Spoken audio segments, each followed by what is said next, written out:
오늘은 성경 본문 이사야서 7장 10절에서 17절 말씀으로 제목은 성탄의 또 다른 의미 재림이라는 제목으로 하나님의 말씀을 여러분들과 함께 나누기를 원합니다. 따뜻한 물이나 또는 아주 찬물이나 따뜻한 물이 아주 찬물이나 뜨거운 물보다 낫죠. 그래서 동양의학에서는 찬물 반 뜨거운 물 반 이렇게 섞어서 먹으라고 합니다. 그러면 물의 온도가 우리 몸의 체온과 비슷한 온도가 되어서 몸의 흡수가 잘 되고 또 혈액순환과 신체의 기능에 유지하는 데 도움을 많이 준다고 합니다. 대림절 4주 중에 앞 2주는 재림에 관한 종말의 의미를 부여한다고 했고 마지막 2주는 그리스도의 탄생에 관한 의미를 부여한다고 말씀드린 적이 있습니다. 제가 예전에 몽골에서 사역할 때의 일입니다. 그것은 겨울이 되면은 기본적으로 영하 15도 정도로 떨어집니다. 그리고 조금 날씨가 춥다 하면은 영하 20도에서 30도 정도 내려가는 일이 다반사였습니다. 비행기를 타고 울란바토르 시내에 진입하게 되면은 누구나 시내 중심에 있는 큰 굴뚝에서 허연 연기가 무럭무럭 뭉게뭉게 피어나는 것을 볼 수 있습니다. 이는 그 울란바토르라는 도시 전체를 데우는 난방하는 화력 발전소입니다. 겨울 내내 발전소에서는 뜨거운 물을 데워서 도시 구석구석까지 지하 파이프로 통하여서 물을 운반합니다. 온수를 보내어서 전 도시를 데우는 것이죠. 난방이 중간에 끊기거나 무슨 사고가 일어나게 되면 영하 30도, 20도 되는 도시는 큰 위기를 겪게 됩니다. 그래서 날마다 그것을 잘 관리를 하게 되고 또 그 관이 얼어붙지 않도록 24시간 동안 항상 뜨거운 온수를 보낸다는 거죠. 어느 날 아침에 출근을 하기 위해서 물을 트니까 찬물은 전혀 안 나오고 뜨거운 물만 나온 적이 있었습니다. 그것도 보통 뜨거운 물이 아니라 손을 댈 수도 없을 정도로 뜨거운 물이 나오는 것이 아니겠습니까? 그런 일들이 종종 일어났는데 그날은 영락없이 전혀 세수도 잘 못하게 되는 그런 날이 되고 마는 것이죠. 찬물이 나오면은 그래도 뭐 이렇게 조금 씻기라도 할 텐데 뜨거운 물만 나올 때는 전혀 씻지를 못한다는 거죠. 찬물로 씻는 것도 쉽지가 않겠죠. 영하 20도, 15도 되는 데는. 근데 뜨거운 물만 나와도 전혀 씻을 수가 없었다는 것이죠. 그렇듯이 찬물도 필요하고 뜨거운 물도 필요하죠. 대림절 둘째 주간인 오늘 성탄을 기다리면서 예배드리는 우리에게도 탄생과 또 탄생이 주는 또 다른 의미, 재림에 대한 균형 잡힌 신앙의 태도가 필요합니다. 저희를 사람들이 부르기를 프로테스탄트라고 합니다. 개신교라고들 하죠. 우리의 신앙의 선배 종교개혁자들이 카톨릭에서부터 종교개혁을 할 때에 그들은 크리스마스를 거부했습니다. 그 근본 이유는 크리스마스가 예수 그리스도의 탄생과 재림의 의미를 온전히 이해하고 기다리기보다는 오직 유흥에만 치우쳐 있고 흥청망청거리고 철저하게 미신적인 태도를 견지하고 있었기 때문에 개혁주의자들은 그 당시 크리스마스를 거부했습니다. 당시 그 시대의 타락적인 상황은 지금 현대와도 좀 비슷한 것 같습니다.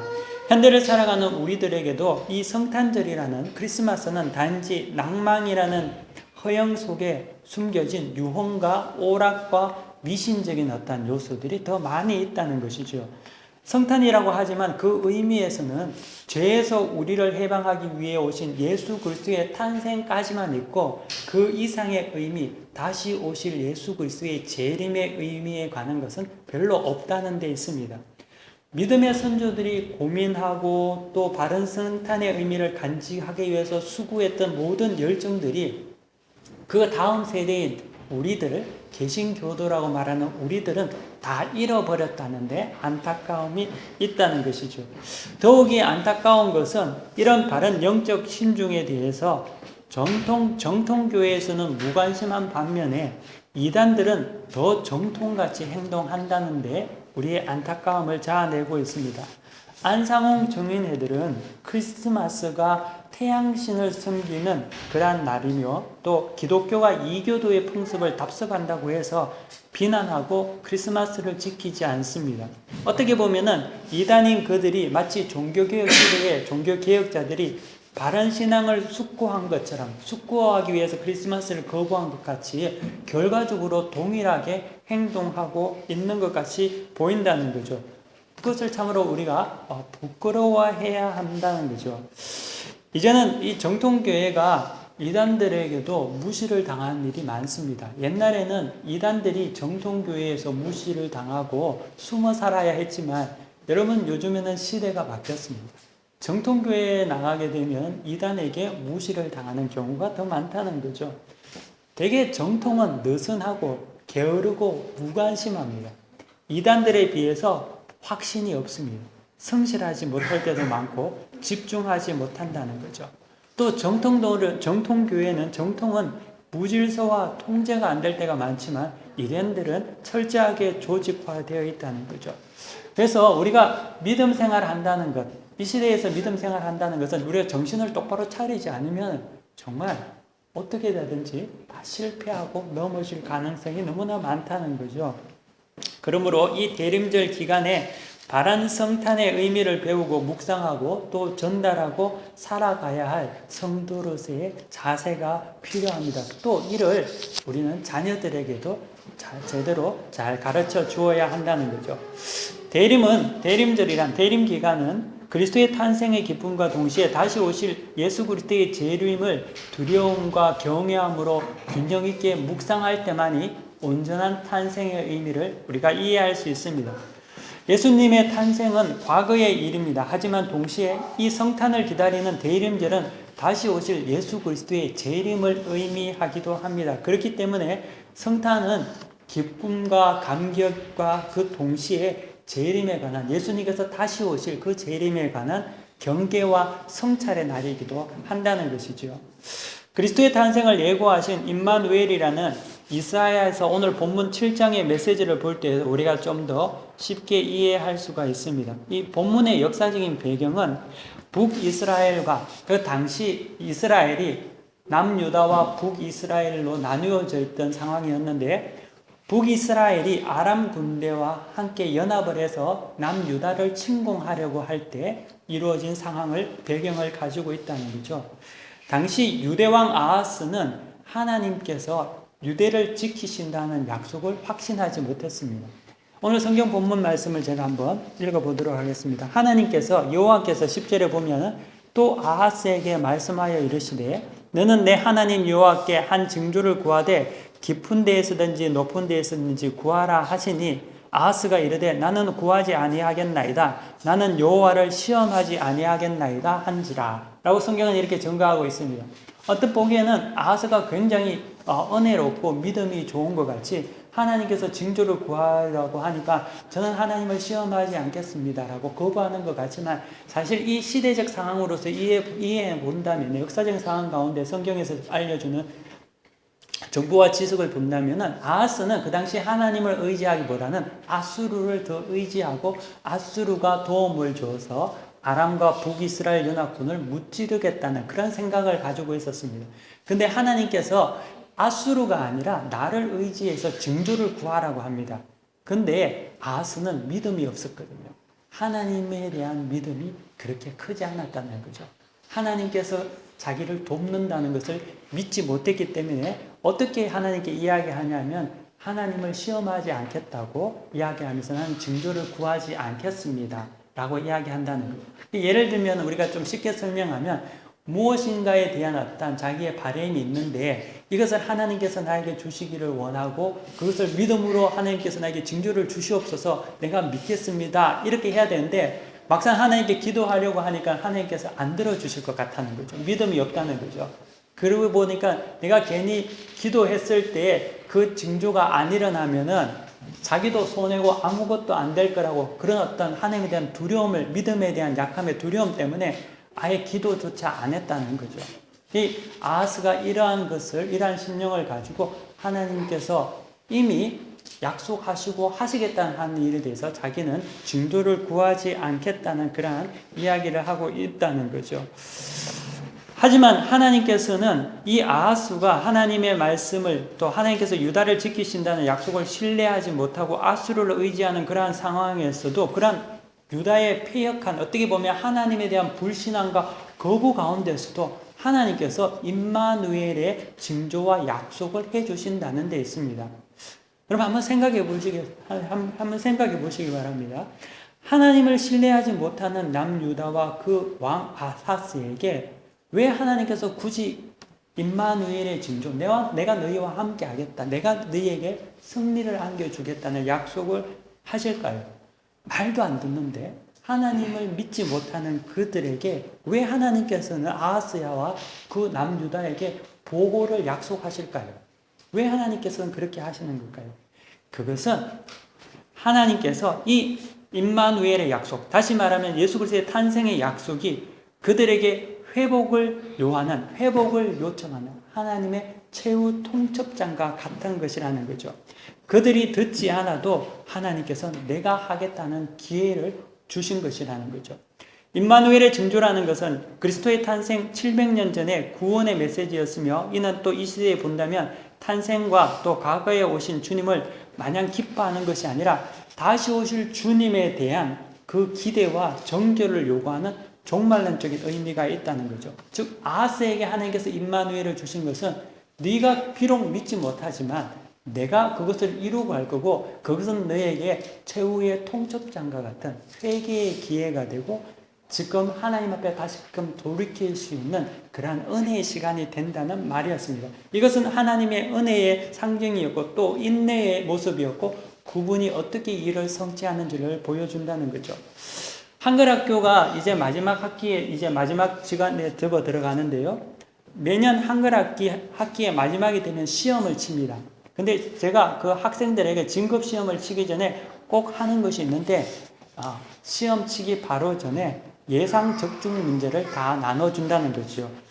아무리 결석을 많이 한 학생이라 하더라도 예상 적중 문제를 공부만 하면은 그 학생은 진급 시험에서 떨어지지 않게 되어 있습니다.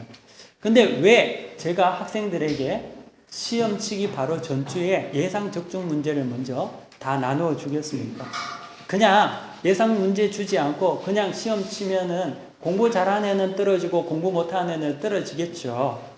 근데 그렇게 하지 않습니다. 왜 그러냐 하면은 제가 왜 학생들에게 예상 적중 문제를 주고 결석을 많이 한 아이들도 시험만 거울만 보면 합격할 수 있는 그런 기회를 주냐면 기본적으로 모두가 안 떨어지기를 바라는 마음에서지요. 한 학생도 떨어지면 안 되겠다. 다 모두 합격하면 좋겠다. 진급시험에 패스하면 좋겠다는 마음으로 예상 적중 문제를 나눠준다는 거죠. 그래서 제가 좀 불편하더라도 미리 기출문제, 예상 적중 문제를 줘서 다 합격하도록 유도합니다. 그게 제가 생각하기에는 선생님이 학생에게 할 수 있는 배려라고 생각합니다. 저는 하나님도 동일한 마음이라고 믿습니다. 하나님께서는 700년 전 이스라엘 백성에게 남유다에게 아하스에게 임마누엘에 대한 계시를 주신 것, 그리고 그에게 하나님께서 지키신다는 보호의 약속을 허락하신다는 것이, 이 모든 것이 하나님께서 그 모두를 구원하시기를 원하시는 하나님의 마음이라는 거죠. 그뿐만 아니라 우리가 성경 창세기 3장 15절에 보면은 범죄한 아담과 하와에게 하나님께서는 원시 복음을 통해서 예수님의 탄생을 이야기하시지요. 그리스도의 탄생을 예고하신 것은 다시 말하면 하나님께서 그들에게 이제 구원을 너에게 다 허락하기를 원하는 그 마음 가운데 준비케 하라는 거죠. 모두가 다 구원받기를 원하신다는 거죠. 갑자기 어느 날 예고 없이 하나님께서 예수 그리스도의 탄생을 이룩하신 게 아니라 이미 임마누엘의 사건을 통해서 구약의 모든 선지자를 통해서 예수님의 오신다는 것을 이야기하시고 이것을 통해서 모두가 믿을 수 있는 기회를 예비하라는 것입니다. 그것을 준비하라는 것이죠. 구원을 얻으라는 것이죠. 재림을 준비하라는 것이고 종말에서 심판에서 승리하라는 말이라는 것입니다. 그래서 요한복음 3장 16절에서 17절까지 말씀에는 이렇게 말합니다. 하나님이 세상을 사랑하사 독생자를 주셨으니 이는 그를 믿는 자마다 멸망하지 아니하고 영생을 얻게 하려 하심이라. 하나님이 그 아들을 세상에 보내신 것은 세상을 심판하려 하심이 아니라 그로 말미암아 구원을 받게 하려 하심이니라. 그러니까 하나님께서 이 땅에 예수님을 보내주시고 이미 구약 시대에 통해서 예언하신 것은 모든 자들이 예상 적중 문제를 통해서 하나님을 이제는 믿으라는 것이죠.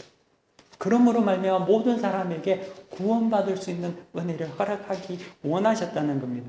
그러므로 이사야 7장의 임마누엘 그리스도의 탄생의 예고는 하나님께서 우리에게 배려하신 구원의 은혜이며 사랑이라는 것이죠. 장차 이제 도래할 일들에 대해 미리 알려주심으로 아무도 실패하지 말도록 아무도 낙심하고 낭망하지 않도록 우리에게 증거해 주셨던 하나님의 은혜였다는 거죠. 그런 의미에서 본다면은 대림절이 우리에게 증거하는 의미는 또 다른 성탄의 의미는 종말에 관한 의미입니다. 성탄은 반드시 종말과 심판과 연결되어 있다는 거죠.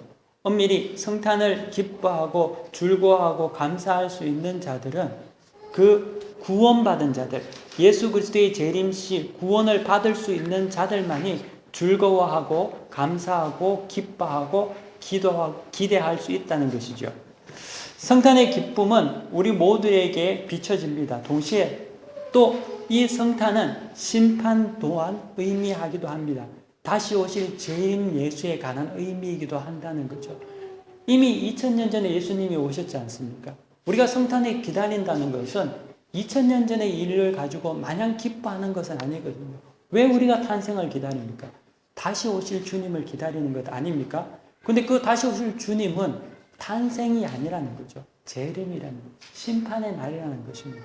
그러므로 그 재림을 기뻐할 수 있는 자들은 오직 예수를 믿음으로 구원받은 자들이 기뻐할 수 있다는 거죠. 만약에 그것을 재림의 의미를 다시 오실 예수님의 의미를 우리가 망각하게 된다면 마치 교수대에 올라갈 죄수들이 자기가 죽을 날을 기다리면서 기뻐하며 즐거워하며 찬양하며 살아가는 것과 동일한 모습이 되고 만다는 것이죠. 아무리 그날을 그렇게 기다리고 있지는 않다는 거죠. 그렇게 해서는 안 된다는 겁니다. 여러분, 우리가 캐롤을 많이 부르고 그렇다고 해서 성탄을 많이 기뻐한다고 해서 또 그런 다른 어떤 일들에 치중한다고 해서 진정 예수님의 오신 탄생의 의미, 재림의 의미가 우리 가운데 온전히 성취되어지지 않는다는 거죠. 문제는 이 시대는 성탄이라는 것이 단지 기쁨과 행복에만 치우쳐 있다 보니까 이제는 크리스마스가 진정 다시 오실 예수 그리스도의 재림의 의미는 잊어버리고 흥청망청하게 살아가는 일이 되고 말았다는 거죠. 스타벅스가 해피 크리스마스를 해피 홀리데이라고 부르면서 이제는 크리스마스를 사용하지 않는다고 하지 않습니까? 진정한 크리스마스의 의미를 잊어버리게 된 이후부터 우리는 이제 크리스마스가 단지 즐겁고 행복한 날만 되고 말았습니다. 그래서 이제는 메리 크리스마스라고 꼭 하지 않아도 해피 홀리데이라고 해도 전혀 문제가 없는 날이 되어버리고 말았죠.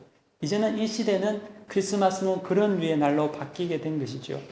근데 이 크리스마스가 진정 우리에게 감격과 기쁨과 은혜의 날이 되기 위해서는 하나님과 화해가 돼야 되거든요.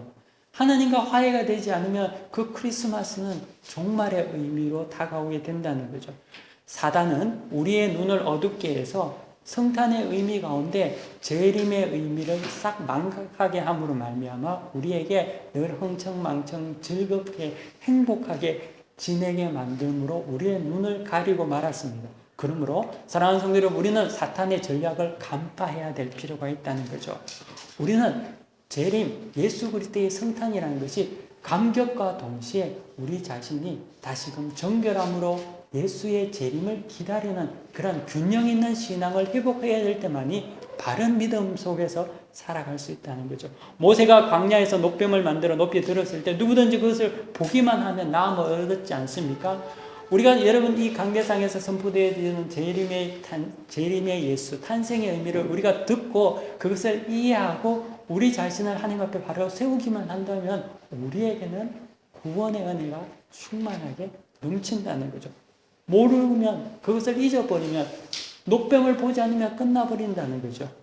여러분 우리 주변을 여러분 돌아보십시오. 지금도 우리는 이사야 7장 시대와 같이 암흑기, 영적인 암흑기와 같은 시대를 살아가고 있습니다. 하나님을 경외하는 자들이 많지 않죠. 아하스와 같이 하나님을 믿는다고 하지만 항상 하나님을 거부하는 자들이 많지 않습니까? 이 세상의 질서와 통념들이 하나님의 말씀과 항상 대치되고 살아가고 있습니다. 하나님을 무시하고 하나님을 거부하고 하나님을 무관심해합니다. 하지만 그럼에도 불구하고 예수 그리스도의 탄생을 너무나 기뻐한다는 것. 그게 무슨 의미일까요? 하나님에게 무관심한 자들이 어떻게 하나님의 예수 그리스도의 탄생을 기뻐할 수 있겠습니까? 이게 어떻게 본다면 사단이 이 시대에 우리를 노획하는 전략이라는 것입니다. 사람들은 그것도 모른 채 성탄을 기뻐합니다. 아무런 의미를 모른 채 그리스도의 탄생을 기다리고 있습니다. 그 탄생이 우리에게 큰 은혜이지만 동시에 재림이며 심판의 형벌의 의미인 것을 장각하지 못한다는 것이죠. 마치 냄비 속에 있는 개구리가 마냥 즐거워하다가 그냥 뜨거운 물로 삶혀서 죽는 것 같이 그런 어떤 의미 속에서 살아갈 때가 많다는 거죠. 이것이 성탄을 이용한 어떻게 보면 이 땅의 공중의 권세 잡은 자들의 계략이라는 거죠. 우리는 이것을 기억해야 한다는 거죠. 성탄은 마지막 준비의 날입니다. 그래서 여러분들이 이 성탄의 재림의 의미를 다시금 기억하기를 원합니다. 기뻐하십시오. 왜? 우리에게 구원이 있기 때문입니다. 하지만 구원을 잃어버리면서 기뻐하는 자들에 대해서 그들을 위해서 기도하시고 그들의 기쁨이 참 기쁨이 될 수 있도록 도와야 되지 않겠습니까? 그것이 우리의 먼저 믿은 자들의 본분입니다. 마치 10명의 처녀가 기름을 준비한 것 같이 우리 또한 재림하실 예수님을 자신을 정결케 함으로 온전히 바르게 기다리는 그러한 대림절 기간이 되어야 될 줄 믿습니다. 이 재림의 자각이 그리스도의 탄생의 기쁨과 함께 하모니가 이루어질 때만이 우리는 바른 성탄의 의미를 갖게 되고 참 대림절의 의미를 보낼 수 있다는 것이죠. 저는 크리스마스가 12월 겨울에 있는 것, 그리고 또 크리스마스가 12월 25일 한 해의 마지막 며칠을 남겨두지 않고 25일에 있는 것이 교회의 전통과 더불어 하나님의 의도가 숨겨져 있지 않나라고 생각해 봤습니다. 여러분, 예수님의 탄생일은 우리가 모릅니다. 언제인지는 모르죠.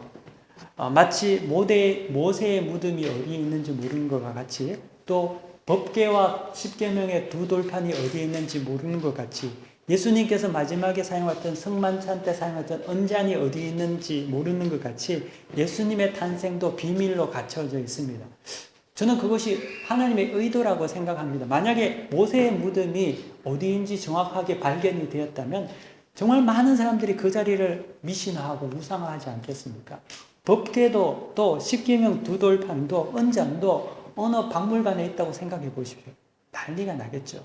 반드시 하나님을 섬기는 것이 아니라 그것에 사람들이 모여들어서 우상숭배를 할 것입니다. 신격화할 것이죠. 그래서 하나님께서는 그 모든 것을 비밀에 감춰두시고 모호하게 하셨다는 거죠. 지금도 아라랏산에 가면은 노아의 방주가 날이 맑은 날, 눈이 녹는 날 보인다고도 이야기하지 않습니까? 하지만 그것을 못 찾았죠. 잘 됐다고 생각합니다. 왜냐하면 그거 찾아놓으면 얼마나 또 난리법석을 피울 거 아닙니까? 하나님은 우리에게 보이는 것을 믿게 하신 게 아니라 믿음으로 믿게 하셨다는 거죠. 하나님은 우리에게 믿음을 보신다는 거죠. 예수님의 탄생한 날도 정확하지 않습니다. 그렇기 때문에 그것이 이교도의 풍습이라고 하기도 하고 많은 이야기가 있습니다. 왜냐하면 하나님께서는 그것을 모호하게 우리에게 비밀로 갖춰뒀기 때문에 오직 우리에게 믿음으로 살 수 있는 기회를 허락하셨다는 거죠. 그래서 예수님께서는 마지막 날에 믿음을 보신다고 하셨거든요. 하지만 성탄이 12월 달 25일에 있는 것은 참 유익하다고 생각이 드는 이유가 그것이 한 해의 마지막, 다시 말하면 끝, 종말에 있다는 의미로 생각해 볼 때는 그것이 유익하다는 생각이 듭니다. 만약 성탄이 한 여름이었다면, 물론 남반구에서는 여름이겠지만요, 그 의미가 좀 퇴색되지 않을까, 그것도 하나님의 은혜가 있지 않을까 생각해 봅니다. 성탄이 12월 한 해의 마지막이라는 것은 인생의 계절로 비교해 볼 때 겨울이고 종말을 의미하는 것이죠. 성탄이 12월에 있다는 것은 그리스도의 재림과 종말을 준비하라는 의미일 수도 있습니다. 더 이상 지체하지 말고 그리스도를 받아들이고 준비하라는 의미이죠. 흥청망청 즐기지 말고 세상의 욕망을 따라 살지 말고 허비하지 말라는 것이죠. 누가 내가 죽을 날이 다 되었는데 이제는 죽을 날을 받아놓은 사람이 흥청망청 먹고 사는 사람이 어디 있겠어요? 아무도 없다는 거죠. 제가 아는 덴마크에서 온 자매가 하나 있습니다. 얼마 전에 그녀의 할머니께서 고향에 계신 할머니께서 암에 걸렸다는 소식을 들었습니다.